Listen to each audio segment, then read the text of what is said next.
Microsoft Excel এর class 6 এ আছে হচ্ছে ডাটা এন্ড রিভিউ, এই দুইটা ট্যাব। ডাটা ট্যাব থেকে আমরা দেখব রিমুভ ডুপ্লিকেট এবং রিভিউ ট্যাব থেকে দেখব আমরা প্রোটেক্ট শিট। রিমুভ ডুপ্লিকেটটা কি আসো দেখি। এখানে যেমন হচ্ছে আমাদের যে মার্ক শিটের স্যাম্পলে চলে যাই, এখানে যে ডেটাগুলো আছে এগুলো সব ইন্ডিভিজুয়াল, মানে সব আলাদা আলাদা, তাই না? আমি এই তিনটা কলামকে সিলেক্ট করে ছোট করে দিই, এত বড় জায়গা প্রয়োজন।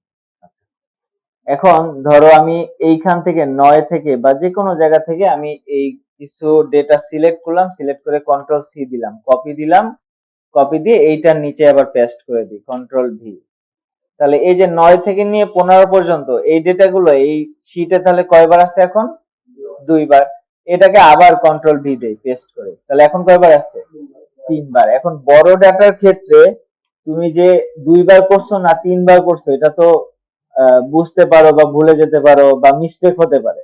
তো সেই ক্ষেত্রে তুমি এটাকে ডুপ্লিকেটটা বের করবা কি করে, সেটা হচ্ছে আমরা এখন দেখব। তো আমরা ডেটা গুলোকে সব সিলেক্ট করি উপর থেকে নিয়ে একবার নিচ পর্যন্ত সিলেক্ট করার পরে আমরা চলে যাব ডাটা ট্যাবে।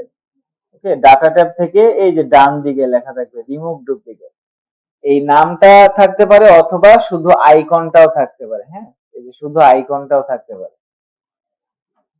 সো তোমরা এই যেটা পাও দুটাই সেম, ডাটা টুলস গ্রুপের মধ্যে থাকবে। তো রিমুভ ডুপ্লিকেটে ক্লিক করলাম, ক্লিক করার পরে ও বলতেছে যে কোন তিনটা কলাম, সিরিয়াল নেম মার্কস।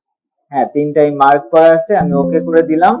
দেখো যে 14টা ডুপ্লিকেট ভ্যালু ফাউন্ড এবং রিমুভ করা হয়েছে, 20টা unique value remain.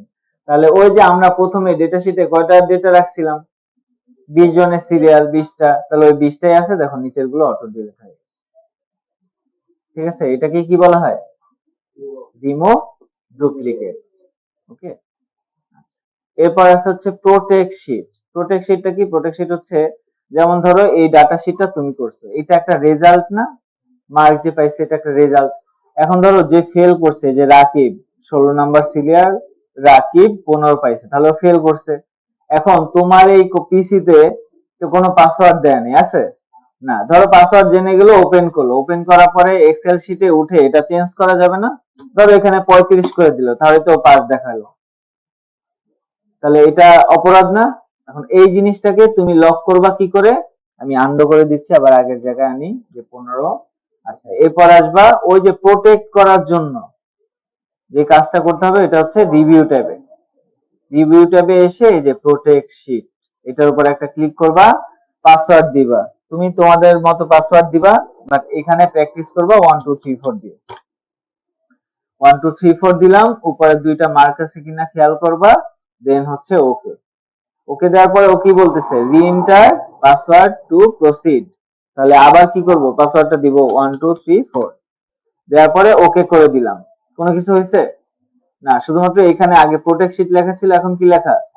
Unprotect sheet. But এখন যদি তুমি এই যে এভাবে করে সেভ করে ধরো রেখে গেছো, সেভ সেভ করার পরে এখন ধরো আরেকজন এসে এটাকে ওপেন করলো, স্টুডেন্ট ফোল্ডারে গেলাম, যাওয়ার পরে ওই ফাইলটা ছিল ডেস্কটপের মধ্যে, ডেস্কটপে ক্লিক করে এই যে এক্সেলটা ধরো আরেকজন বা থার্ড পার্টি ওপেন করবে, ওপেন করার পরে এখানে সে যখন চেঞ্জ করতে যাবে 35, তখনই কিন্তু এই যে এটা আসবে। ঠিক আছে, ওকে, কোনো কোথাও কোনো কিছু লিখতে পারবে না, লিখতে গেলেও যাবে, ডিলিট করতে গেলেও যাবে। ঠিক আছে, এখন এটা এখন কি করে আছে, প্রোটেক্ট করা আছে। এখন আমরা আমরা যদি ওপেন করি তাহলে আমরা এটাকে আনলক করব কি করে, আনপ্রোটেক্ট করব কি করে? তাহলে আমরা এই যে রিভিউ ট্যাবে চলে আসব, রিভিউ ট্যাবে এসে আনপ্রোটেক্ট শিট, আনপ্রোটেক্ট থেকে যে পাসওয়ার্ডে কি দিছিলাম, হ্যাঁ 1 2 3 4, 4 দিয়ে ওকে করে দিলাম। এখন যদি তুমি আপডেট করো হবে। ঠিক আছে, তো এই হচ্ছে রিমুভ ডুপ্লিকেট এবং প্রোটেক্ট শিট।